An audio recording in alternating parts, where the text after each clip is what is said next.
Speaking of problems that look complex, this is another example of that. This is a problem from an old textbook. I can't even remember what textbook it came from. But it's a backhoe. And so you have this is the whole assembly. You have a bucket, you have an arm, you have another arm, got a couple links here, got a hydraulic cylinder here, and a hydraulic cylinder here. And we basically want to find so you might say, this is a crazy problem, this is like crazy hard. And so the problem might ask you to find like a force in this link AG, or maybe a reaction at B.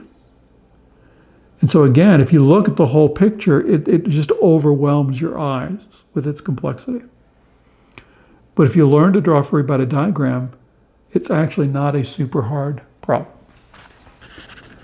So if I'm looking for the force in AG, first of all, whenever you see a link like this on like a tractor or an excavator or a backhoe, a link like this are two force members. And a hydraulic cylinder is a two force member. So literally this little assembly here, these two links in this hydraulic cylinder, are basically a truss. And they use links here to connect to this hydraulic cylinder to basically give this hydraulic cylinder a moment arm away from this pivot. But also this assembly allows the bucket to pivot around B. And so it's a very simple mechanism, but it works, it's effective in how it works. So the hydraulic cylinder can pull, which tips the bucket back, or it can push, which tips the bucket down. And it uses these links to give it a moment arm about B, but also to allow the bucket to move. So it's a very clever mechanism. So if you draw the free body diagram with this bucket, you don't even have to get it super nice. You can just draw it really rough. You get a reaction here at B, so you have a BX and a BY. And then this is a link, if this is a two force member. So he comes up that way, so that's FAG. And then you have a weight. So this weight is equal to 1,500 pounds. This is 8 inches and 8 inches. So this is 8. And this is 8. 8 and 8. The slope on AG is 14 this way and 16 minus which is 12. And so the slope on this guy in the horizontal direction is 14. And in the vertical direction, he's 12. So in other words, he is 7 and 6.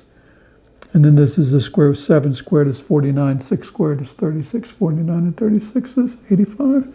So square root of 85 is the slope of FAG. And the distances between, this is pin A, and this is pin B, and those distances are 4 and 16. So 4 inches and 16. And so if you were asked to find FAG, for example, you draw the free body diagram. You just have 3 unknowns. You can solve for all this. If you sum moments about B is equal to 0 and take this way to be positive, then you've got 2 components of FAG, so that makes it a little bit complicated. You get FAG. His horizontal component is 7 over the square root of 85. And the moment arm of the horizontal component is 4. And then plus FAG, his vertical component is 6 over the square root of 85. And the moment arm of the vertical component is 16. And then minus the weight, which is 1,500. And his moment arm back to B is 8. And so that's not super hard. You can do that. That's a legitimate test question. And this is a classic exam question in that it looks hard, but it's actually easy. And so you get FAG, if you do the calculations, you get FAG is equal to 892.2, 892.2 pounds. And once you get FAG, then you can sum forces X and Y to get these guys. So in fact, BX is equal to just the X component of that guy. So BX is equal to the X component, which is 7 over the square root of 85 times 892.2, and that gives you BX. BY is equal to the 1500 minus the vertical component of this guy, whatever that is. So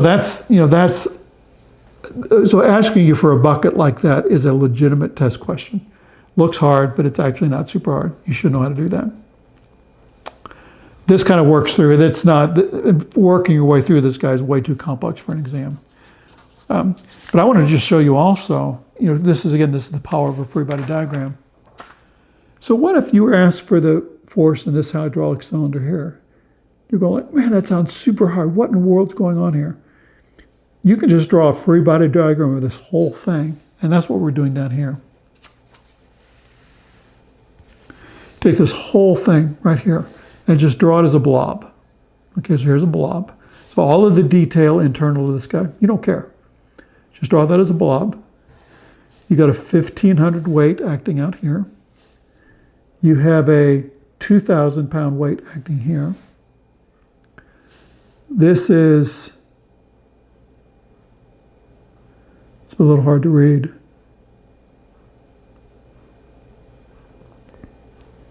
I guess this is 68 inches from here to between the two weights, and then 24 inches from here to the pin at D.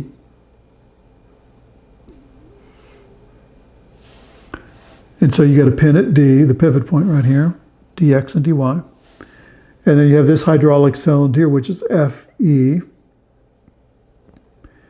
And this FE acts at a point E, and the distances are hard to read, but I guess it's 11 inches up and 10 inches over. So 11 inches up and 10 inches over. And so now you just have, you can sum moments by D to get FE.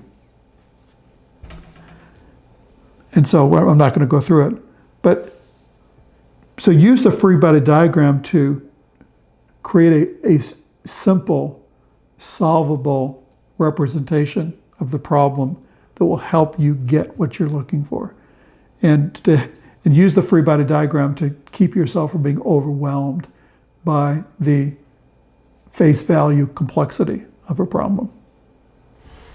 If you work carefully through all this guy, you can end up getting all of these different forces on this member. And again, we don't have time now to do this, but this is in the OneDrive. This is on the website. And so at some point, if you're looking for a good time, you can actually work through this problem. But again, I show this to you because some exam problems have this complex looking bucket, but if you draw the free body diagram of the bucket, it's actually pretty easy. And so don't be overwhelmed.